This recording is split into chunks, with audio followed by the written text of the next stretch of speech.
créer un environnement où l'enfant pourra se sentir épanoui et pourrait voir que ses droits sont en train de se réaliser. Ils ne demandent pas plus, les enfants du Sénégal résument en quelques mots les besoins. Au-delà de la célébration d'une journée mondiale où l'enfant est au centre du débat, la situation globale de cette cible semble être sur la barre de la normale. On peut dire qu'elle est bonne, globalement. Du point de vue de la santé, on a des systèmes qui sont mis en place pour la gratuité des soins de 0 à 5 ans. En ce qui concerne la prise en charge sociale également, on a les bourses de sécurité familiale qui sont octroyées à certaines familles.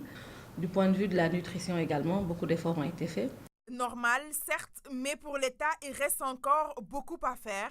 Des manquements que les centaines d'ONG et associations qui se regroupent autour d'une coalition nationale dénoncent. La situation est encore là, des enfants, on parle de malnutrition et aujourd'hui dans certaines contrées, les enfants peinent à avoir ces soins gratuitement, malgré la mesure du chef de l'État qui a été prise pour le retrait immédiat des enfants dans la rue.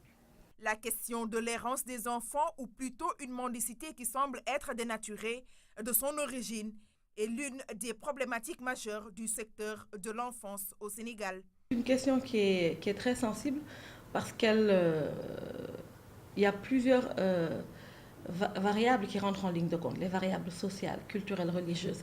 Et il ne faudrait pas, comme nous avons eu dans le passé, mettre en place des mesures qui ne vont pas être efficaces. Aujourd'hui, l'engagement politique que nous avons, nous ne l'avons jamais eu.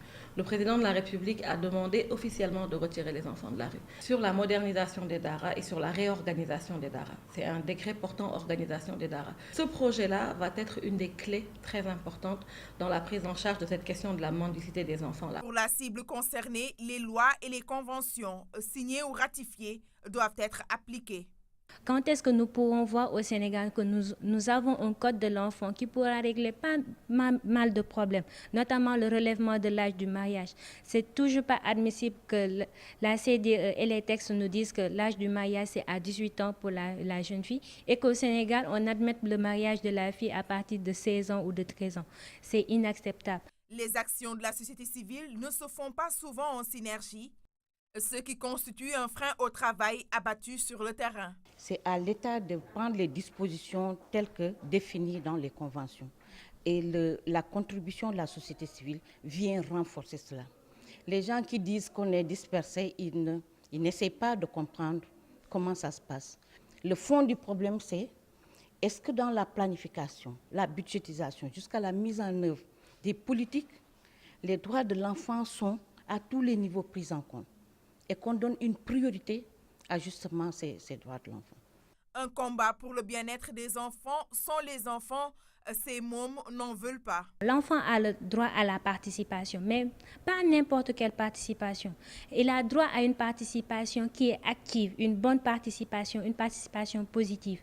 Comment nous, enfants, nous pouvons influencer? En faisant le plaidoyer, c'est nous qui allons souffrir si on nous donne un mariage. C'est nous qui allons souffrir si nous sommes dans la rue en train de mendier au lieu d'aller à l'école. C'est nous qui souffrons quand nous n'allons pas à l'école et que nous voyons que demain nous devons être l'avenir de ce pays. La mise en œuvre commune des stratégies nationales, la question des investissements ou encore l'application des lois, des problèmes pas encore résolus pour permettre à la couche vulnérable d'évoluer dans un environnement favorable.